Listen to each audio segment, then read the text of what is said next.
Hi everyone. Oh, I'm very low. Just a second. That's better. Hi.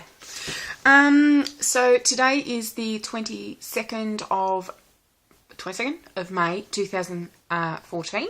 Today is my 4-week post-op update from a vertical sleeve gastrectomy, which was done by Mr. Adam Chikowitz at Wangaratta Private Hospital. I think that's the first time I've got it right. Which was done on the 24th of April 2014. So I'll do the stats. At my largest, I was 130 kilo.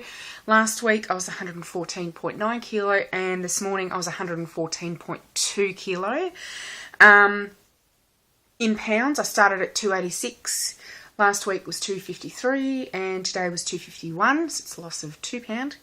BMI, I've gone down 5.8 points from 48.3 down to 42.5. Total kilos lost is 15.8 kilo and total pound loss is 35 pound. Really happy with that so far. What else have we got? I'm doing fortnightly measurements. So I did my measurements this morning and I thought I'd give you an update on how that's going. From the start of my journey about 5.5, 6 weeks ago, I have lost 54 centimetres, which is just over 3 foot, I think. No, that's nowhere. It's 1.5 foot. Yeah, just over 1.5 foot. Yeah, I was way off with the whole whatever.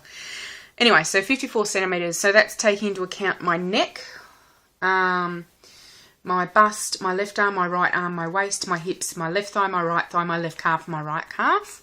So this last 2 weeks, the most impressive for my measurements is I lost, I didn't lose anything off my boobs, but I lost 4.5 centimetres off my waist, which is almost 2 inches.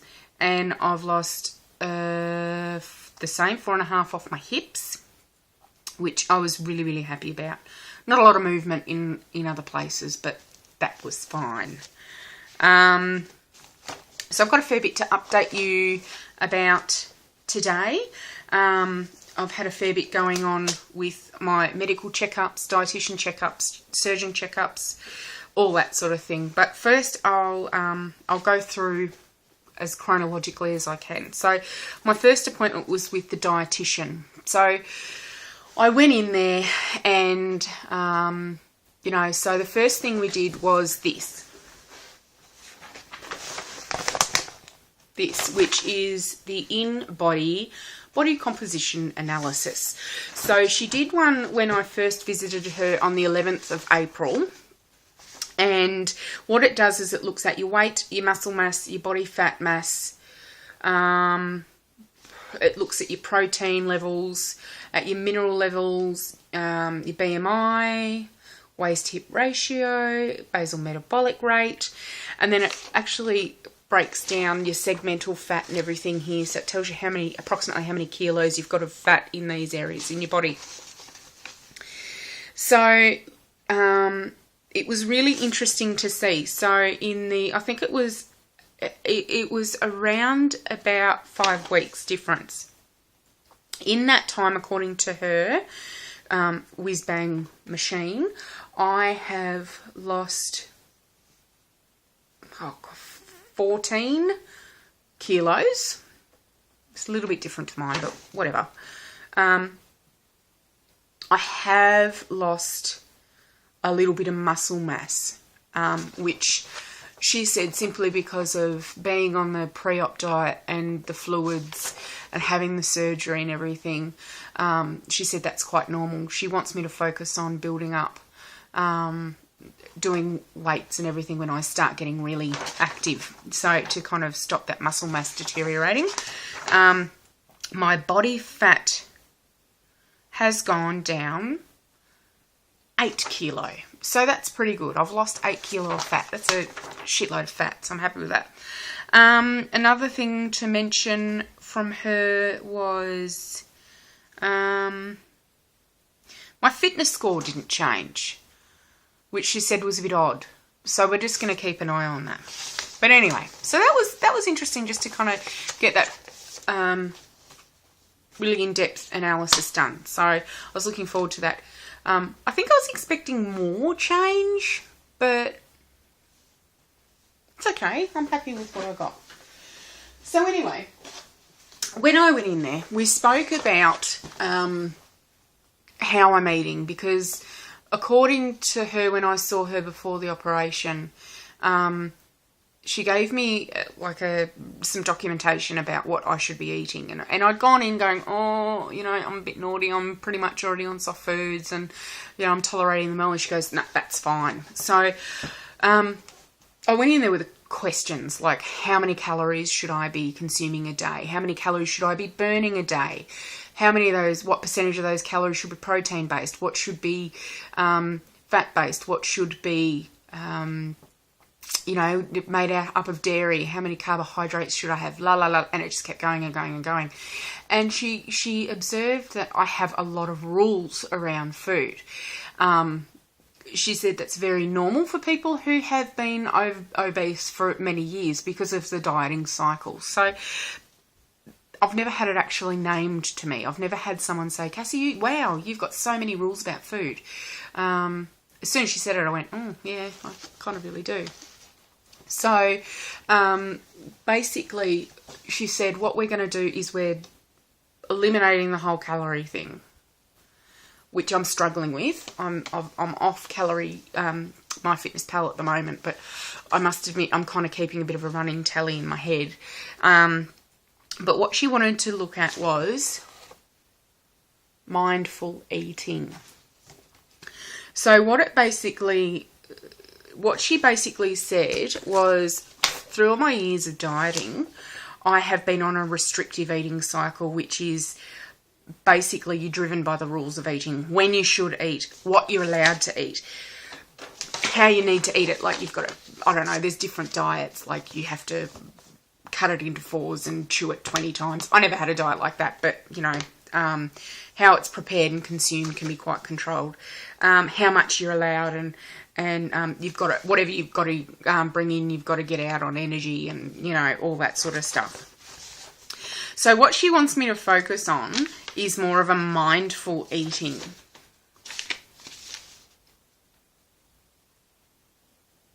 As well, sorry, I'm just looking at the same time, as well as an intuitive eating cycle. So what she wants is, she wants me to really think about when am I hungry? I've got to start paying attention to my tummy, because for many years I didn't feel hunger because I just ate all the time. What can I eat? I can eat anything I want. If I want to eat it.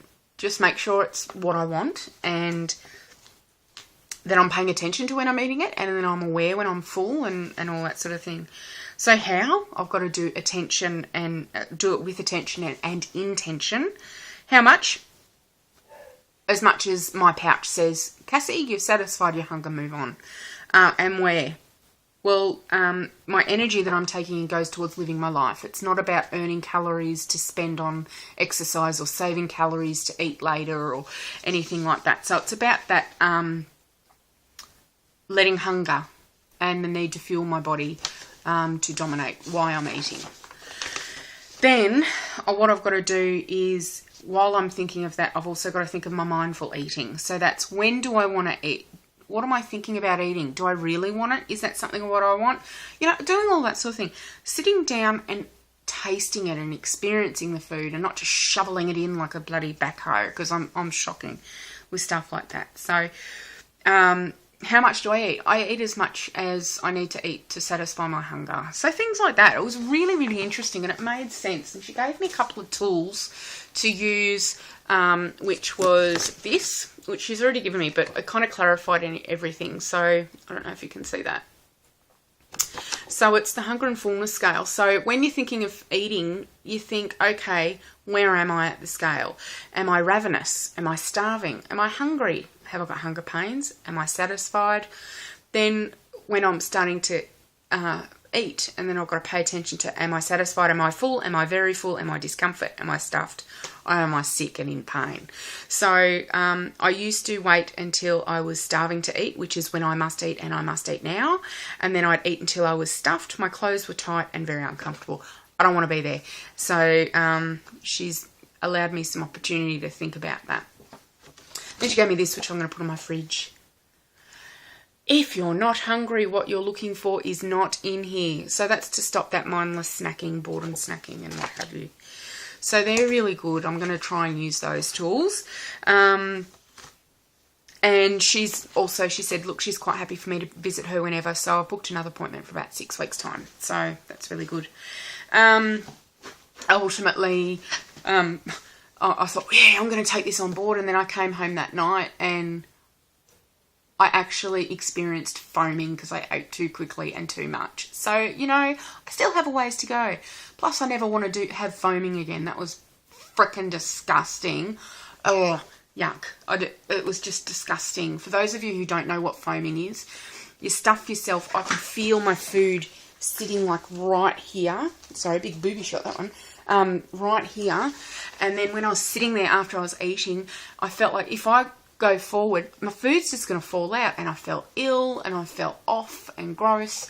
So I actually ended up going to the toilet and I just bent over because I thought, I'm just going to get rid of this food. I can't even remember what it was. I think it was spaghetti for dinner and I ate too much too quickly.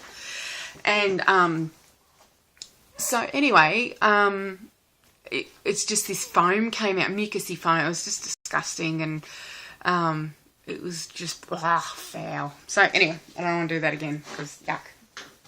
So that was my nutritionist dietitian appointment.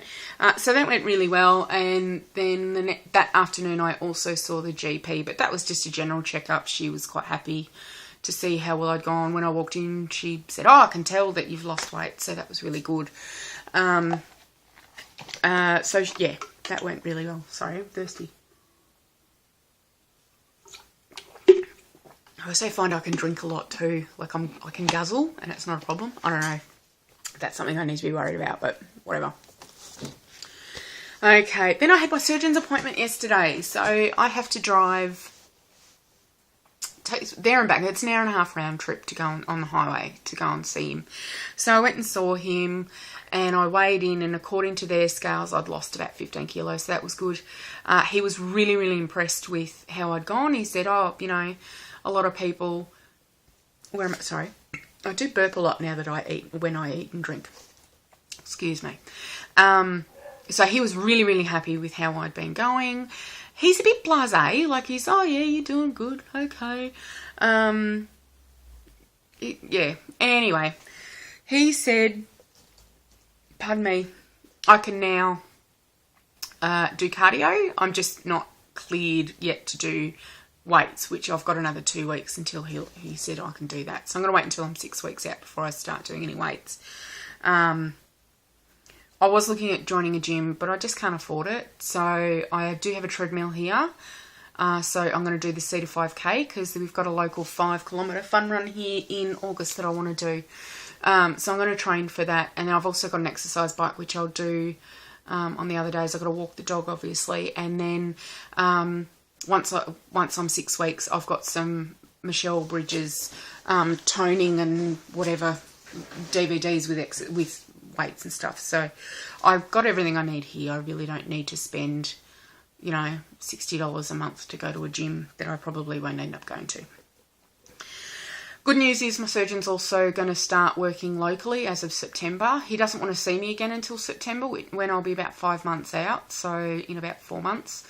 As I said, he's fairly blasé. He's welcomed me to call him, should I know. It's really dark in here. Does that help? Not really. A second.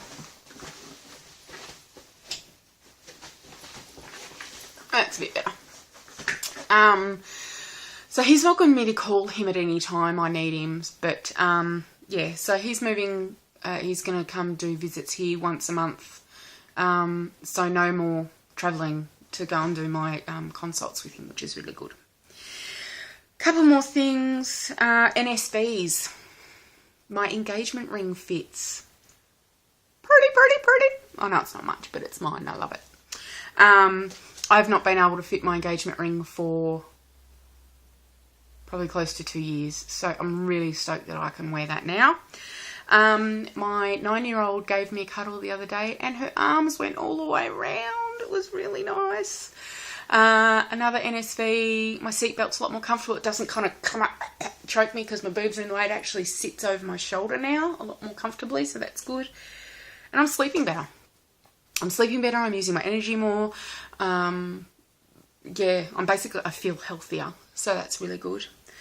One more thing, I'm wrapping up because I'm already past 15 minutes, whoops. Really quickly, I had a Freddo frog the other day, which is a 35-gram chocolate frog for those of you who aren't in know. And I got it yesterday as a bit of a treat. I thought, why not? I haven't had chocolate for 6 weeks. It took me 7 hours to eat, and I was very happy with that. I'd literally have a bite, suck on that, like, by a bite, I mean a tiny bite. I'd suck on that and I'd be like, yeah, I'm done. Okay. And then I'd go off, I'd do something. And then, yeah, I did that I think it was about 8 bites worth. Really?